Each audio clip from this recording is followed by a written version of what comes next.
Bonjour à tous et merci de nous suivre. Nous commençons ce périple ce matin avec le quotidien Mutation qui, s'agissant du gouvernement camerounais, titre Dione, déjà 5 ans. Les hauts, les bas et le champ des possibles de l'équipe en fonction depuis le 4 janvier 2019 nous sont présentés ce matin à la page 7 du quotidien Mutation.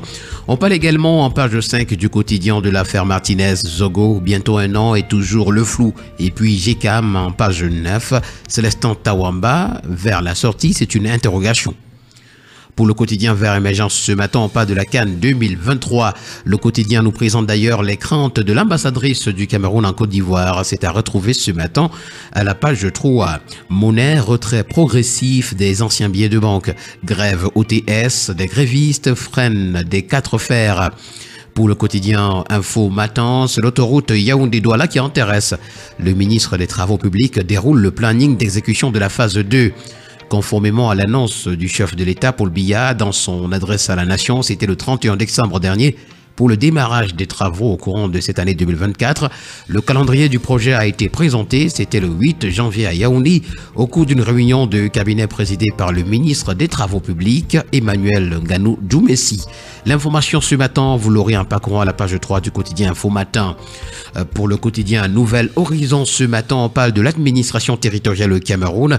Le sultan roi des Bamoun est-il au-dessus de la loi? C'est une interrogation. Le 29 décembre 2023, l'attention du journal a été retenue par une vidéo dans les réseaux sociaux mettant en exergue un groupe spécial de militaires rendant les honneurs dignes d'un chef d'État. Justement, ils ont exprimé d'ailleurs leur allégeance au sultan roi des Bamoun. Le journal revient ce matin sur cette information des pages 5 à 6.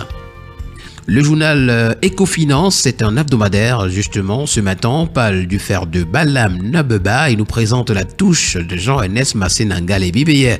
Le ministre des Transports et son collègue des Mines, de l'Industrie et du Développement technologique, Fou Kalitus Diantri, le professeur, ont pris part, c'était le 28 décembre dernier à Pékin, en Chine, à la cérémonie de lancement et de mobilisation du projet intégré d'exploitation des mines de minerais de fer d'Avima, Badondo, Nabeba et de Balam, ainsi qu'à la construction du chemin de fer de Balam-Kribi et du terminal minéralier du port du Kribi. L'information ce matin est à retrouver à la page 3. Le quotidien national bilingue Cameroun Tribune, dans sa parution de ce matin, parle des lions indomptables et nous présente le dernier test. L'équipe du Cameroun dispute un match amical ce jour en Arabie Saoudite contre la Zambie dans le cadre de la préparation de la CAN 2023. En attendant le coup d'envoi de la compétition samedi prochain, les premières équipes sont arrivées en Côte d'Ivoire. Les pages spéciales de Cameroun Tribune dédiées à la CAN sont les 30 et 31. Ce matin, c'est le quotidien L'Info à chaud qui présente l'hommage du président du PCRN Cabral Libi s'agissant du professeur Joseph Owona. Professeur Owona Guigny, fils du professeur Joseph Owona, est une véritable fierté nationale. L'intégralité de l'hommage de l'honorable Cabral Libi au professeur Joseph Owona est à retrouver ce matin à la page 3. Billet de la gamme de 2002, le retrait progressif de la circulation nous est présenté également à la page 7 et puis publicité sauvage qui salisse le siège des institutions. Le MJCE interpelle les polices municipales à la page 6 ce matin. La Voix du Centre, dans sa parution de ce jour, parle de listes électorales et voilà, et se demande si le RDPC a peur d'une inscription massive. C'est une interrogation. D'après le journal, à une année de la prochaine présidentielle, l'opposition fait de l'inscription massive sur les listes électorales un enjeu majeur pour espérer remporter la victoire. C'est à retrouver ce matin à la page 3. Le premier news magazine camerounais Défi Actuel, dans sa parution de ce matin, a choisi pour sa part de donner la parole à Achille Bazile-Quintroy, qui n'est autre que le ministre des Petites et Moyennes Entreprises, de l'économie sociale et de l'artisanat. Il dit, je cite, « L'on observe un dynamisme entrepreneurial de plus en plus accru de nos jeunes.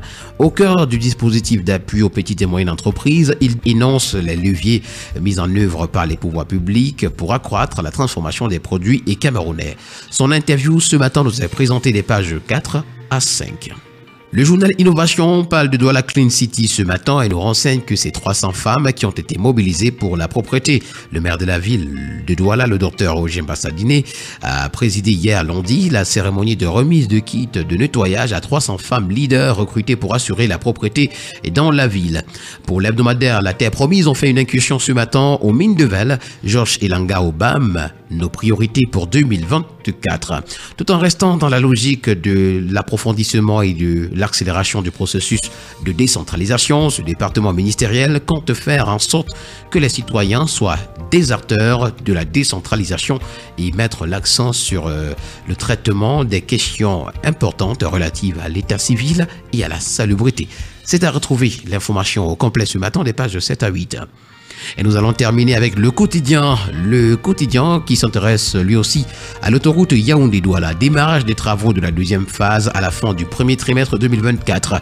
Et puis, communauté urbaine de Garoua, un budget prévisionnel de 100,1 milliards voté pour 2024.